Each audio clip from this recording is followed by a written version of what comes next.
Shorty said she coming with her breakfast, cause she saw a young nigga pull up in the Rover. Now she said she wanna come over, yeah, but I don't want no love.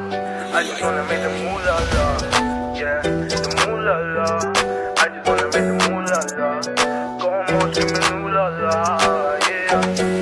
Pull up in a Range or call it Rover. Brown skin gal with a back Loma. Can I get your name, baby? Nice to know ya. Pretty sure I'll get you wet with my super soaker. I don't.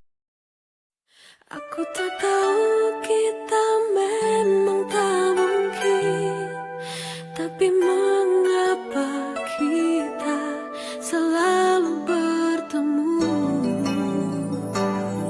Aku tak tahu hati ini harus menghindar, namun kenyataanku tak bisa.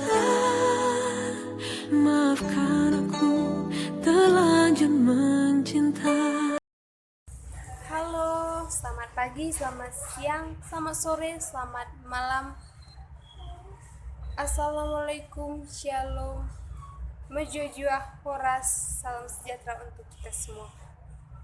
Di sini saya akan memperkenalkan diri saya terlebih dahulu. Perkenalkan, nama saya Noperia Brutarigan dari Pendidikan Bahasa dan Sastra Indonesia, Universitas Katolik Santo Thomas Medan. Di sini saya akan menjelaskan tentang hakikat psikolinguistik. Video ini adalah salah satu bentuk tugas saya dalam psikolinguistik yang diampu oleh Bapak Immanuel Silitonga SPD MPD. Yang saya bahas adalah hakikat psikolinguistik. Hakikat psikolinguistik. Psikolinguistik merupakan disiplin ilmu yang mempersoalkan dan mendeskripsikan proses psikolinguistik yang menjadikan manusia dapat memahami dan menggunakan bahasa. Dalam psikolinguistik juga mengandalkan neurologi, terutama bagi pakar psikolinguistik, yang juga mempelajari perbedaan jenis kelamin, afasia, bahasa secara cenderawah, bawaan atau didapatkan pada otak yang belum matang, serta gangguan perkembangan bahasa.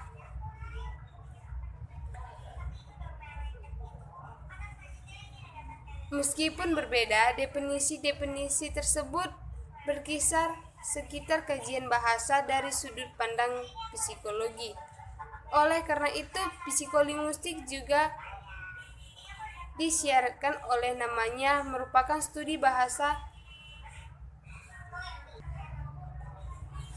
beserta unsur-unsurnya dari sudut pandang psikologi dan bukan studi persoalan-persoalan psikolinguistik dari sudut pandang bahasa. Konsep-konsep psikolinguistik, selain mengetahui definisi psikolinguistik, kita juga memahami sejumlah konsep yang berkaitan dan berguna bagi perkembangan psikolinguistik secara memadai. Pada bagian ini kita akan membahas konsep-konsep tersebut secara ringkas. Yang pertama adalah tata bahasa. Tata bahasa, baik pemahaman maupun produksi bahasa, menyiratkan keharusan seseorang penutur bahasa untuk mengetahui aturan-aturan kebahasaan yang bisa disebut tata bahasa. Seperti kita ketahui, bahasa itu terdiri dari fonologi, sintaksis, dan semantik.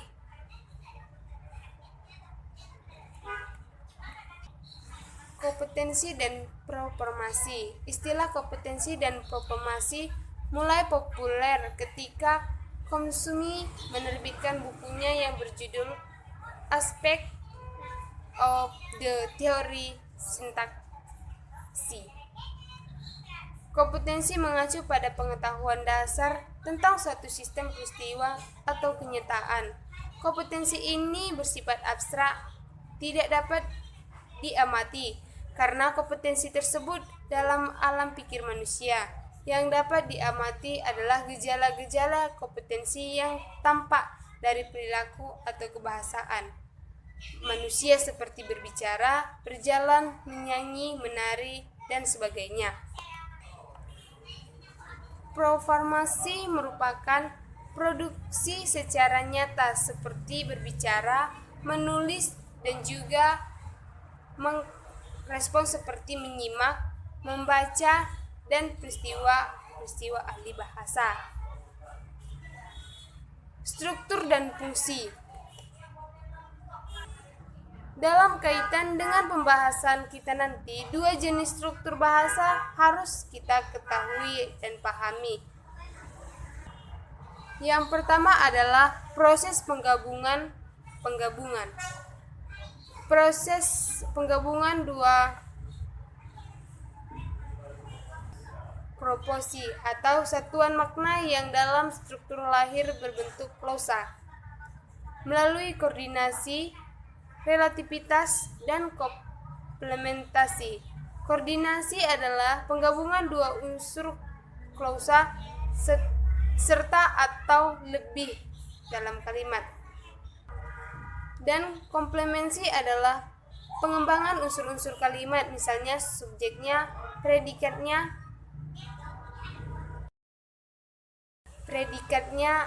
atau objeknya menjadi klausa sehingga kalimat tersebut memiliki lebih dari satu klausa. Koordinasi. Seperti telah dikemukakan di atas bahwa koordinasi merupakan proses penggabungan dua klausa yang setara menjadi sebuah kalimat. Contoh, Andi adalah seorang insinyur dan Doni adalah seorang dokter. Jane rajin tapi James sangat malas. Dua contoh di atas merupakan contoh-contoh koordinasi di mana dua klausa yaitu yang masing-masing merupakan klausa yang berdiri sendiri. Relativitas. Relativitas adalah penggabungan dua klausa yang berbeda tingkat kemandiriannya, yaitu salah satu di antaranya adalah klausa subordinat. Dalam relativitas klausa tersebut dihubungkan dengan kata-kata penghubungan yang bersifat subordinat. Fungsi.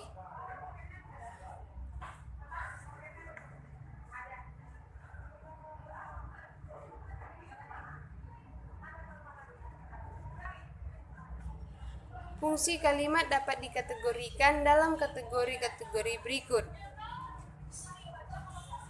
Kategori kalimat proklamatif adalah kalimat yang digunakan pada saat kita melakukan sebuah tindakan komunikasi yang memerlukan ungkapan yang diucapkan bersama-sama dengan tidak komunikasi atau tidak sosial tersebut. Misalnya kalimat saya berjanji tidak akan mengulangi perbuatan itu.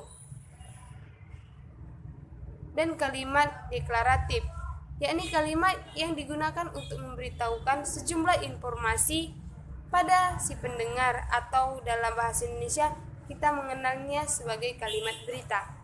Sebagai contoh,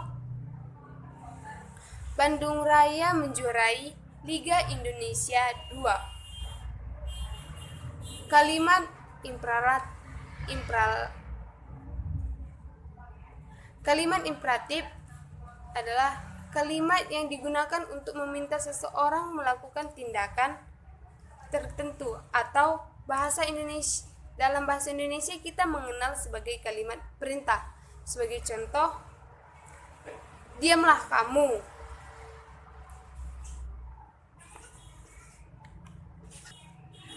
Dan contoh yang lain sebagainya. Struktur tema. Berdasarkan struktur temanya, kalimat terdiri dari dua bagian. Yang pertama adalah bagian informasi yang pernah atau sudah diketahui oleh si A, pembicara, dan si pendengar, sedangkan bagian kedua merupakan bagian yang ingin disampaikan oleh si pembicara dan diharapkan diharapkan sebelum diketahui oleh si pendengar. Sehubung dengan struktur tema tersebut, dapat beberapa istilah yang serupa tapi tak sama. Yang pertama, sebagai ahli menyebutkan bagian pertama, yakni bagian yang sama-sama diketahui oleh penutur dan penyimak sebagai subjek, sedang yang kedua yakni bagian yang ingin disampaikan seorang penutur kepada penyimak disebut predikat dalam kalimat. Sekian hasil dari presentasi. Jika ada pertanyaan maupun sanggahan, saya terima di kolom chat dari video tersebut. Terima kasih. Selamat pagi, selamat siang, selamat sore, selamat malam, dan sampai jumpa di pembahasan saya selanjutnya.